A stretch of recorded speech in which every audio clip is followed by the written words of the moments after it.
नमस्कार, cook with निशूमध्ये मी निशू तुम्हा सर्वांचं स्वागत करते। आज आपण गवारची झटपट अशी सुकी भाजी बनवणार आहोत। त्यासाठी मी इथे गवार स्वच्छ धुवून त्याला अशा प्रकारे बारीक कापून घेतलेला आहे।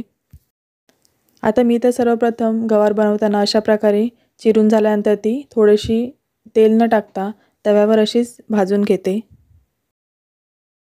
प्रत्येक भागानुसार बनवायची पद्धत ही वेगवेगळी असते, परंतु मी अशा प्रकारे गवार प्रत्येक वेळेला बनवताना सर्वप्रथम अशी भाजून घेते। थोडीशी भाजल्यामुळे त्याची चव देखील वाढते आणि नंतर ती पटकन शिजते। आता तुम्ही बघू शकता इथे मी 3 ते 4 मिनिटांसाठी अशा प्रकारे गवार हाय फ्लेमवर परतून घेतलाय। आता त्याच गरम पॅनमध्ये तेल घालून मी इथे राई, जिरं, हिंग आणि आलं लसूण कोथिंबीरची 1 चमचा पेस्ट घालून घेते। आता हे सर्व व्यवस्थित परतून घेतल्यानंतर त्यामध्ये मी मध्यम आकाराचा एक चिरून घेतलेला कांदा घालते। आता कांदा थोडासा परतून घ्यायचा 1-2 मिनिटं आणि त्यानंतर त्यामध्ये मी एक मध्यम आकाराचा टोमॅटो बारीक चिरून घेतले ते घालून घेते। ठिकाणी आपण मसाले घालूयात। मसाल्याच्या डब्यामध्ये जी चमचे असते त्या चमचेने इथे मी मसाले घातलेत। 1 चमची हळद, 1 चमची घरगुती मसाला, 1 चमची काश्मीरी लाल मिरची पावडर, अर्धी चमची गरम मसाला। आता हे सर्व आपण व्यवस्थित मिक्स करून घेऊया।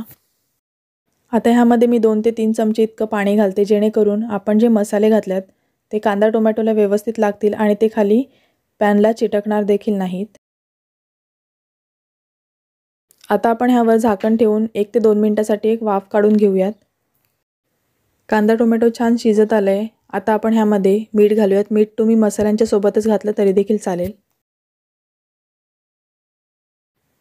आता हे व्यवस्थित मिक्स झालंय। आता आपण ह्यामध्ये जी गवार भाजून घेतली होती ती घालूयात। आता आपण पुन्हा एकदा व्यवस्थित मिक्स करून घेऊया।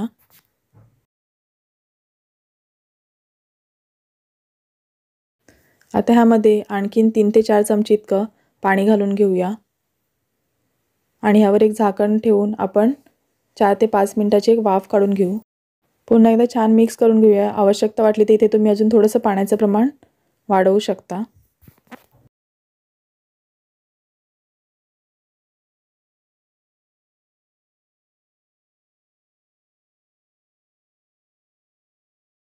आता आपण एकदा चेक करून घेऊया की गवार शिजले की नाही ते। गवार बऱ्यापैकी शिजले। आता आपण ह्यामध्ये नारळ घालूया। इथे मी ओला नारळ 1 ते 2 चमचे इतका घेतलाय।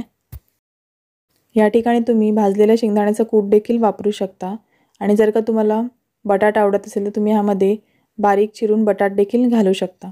अशा प्रकारे आपली झटपट आणि चमचमीत अशी गवारची सुकी भाजी तयार आहे। नक्की एकदा बनवून बघा आणि कशी झाली आहे मला कमेंट करून सांगायला विसरू नका।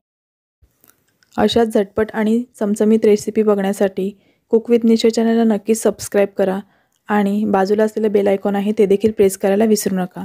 Thanks for watching this video.